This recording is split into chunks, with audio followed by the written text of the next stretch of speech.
as you think it, to steal and loot. Last night, did you see? You may have not have watched the news. There was, somebody from the county government of Nairobi found with cash. 50K. That's what I call. That's what I say. You are in that position and you want to use it for your personal gain. Hajafika hata kiwango ya kuwa nini. You know very well. Can I ask you in 2017, if I wanted a break, would I have not received it? And big yesterday, I chose not to do that. It is not. Don't ask me. It is not in my blood. I believe that we all should own what we have got, not what we have stolen. In fact, I have very, very, very little respect for people who steal. God has given you the intellect. God has given you the ability to work. Why should you steal from others? And particularly so when you steal, what could perhaps save a poor fellow suffering from malaria? You know, people have died of malaria. And malaria is one of the cheapest diseases to treat. But because if you don't get the medication at the right time, you will die. So that extractive system is what has brought this country where we are. And I have said it in public, I will be saying it even next week, that unless we end that extractive system, this country will break. This country will break. If you want to understand whether I am capable of leading this country, trust me, I will implement the Constitution.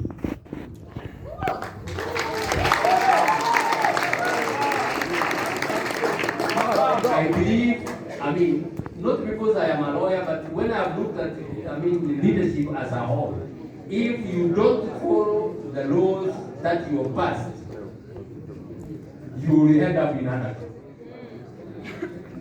You will have people who commit crimes and they are not held accountable because they are well connected. As a result of that, very many people get very injured very badly. They lose their rights. You're involved in a road accident involving a government vehicle, and when you go to court, the court awards damages to you, and the government doesn't pay because there's nothing you can do to the government. That's not the kind of government I want to run. No, we have to be held accountable. We have all to be subject to the law. There is a misconception that people have that the president is above the law. No, the president is not above the law. The president can only not be taken to court while he is in that office. As soon as, and the lawyers will know, if you are a president and you have committed or you have wronged a Kenyan, time stops to run. There is no limitation period. Time stops to run until you are out of that office as president. As soon as you are out, you can be taken to court. So the president is not above the law. Nobody is above the law. We should all obey the law. Inject. I will, as I have said in the past, I will be the first one to obey the law. If my government is taken to court and there is a decision against the government, I will appeal. And appeal. If I reach the end, I will raise my hands and tell those who are working under me to obey the law, because that's the law of the land. Decisions of the Supreme Court, decisions of the superior courts are part of our law of the land, so we must obey them. A civilized nation is one which follows the rule of law, and I will enforce the rule of law. And I can assure you, if we do that, Kenya will be a very happy country.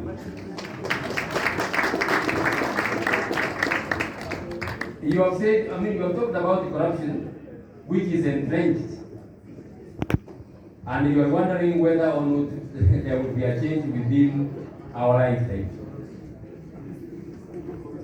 I am asking for 5 years already. I'm asking for 5 years. Why? Because I'm 75 years old.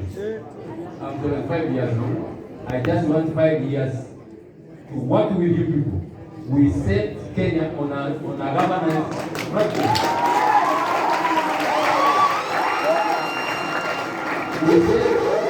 We set Kenya on a governance trajectory that leaders after me, you will not allow them to take us back to Misiri.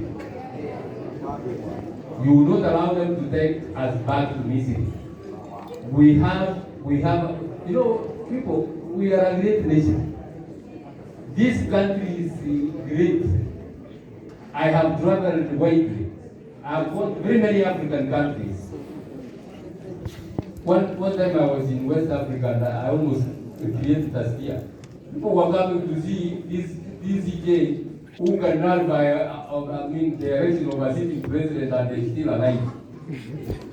I told them in Kenya, our constitution allows us to do that. And they say, look, even in other countries they do, but it is. I told them, look, because of the Kenyan people, the Kenyan people would not allow me, would not let anybody touch me because of the decisions I made. We are a great people and we should be proud of that. We should not let a few thieves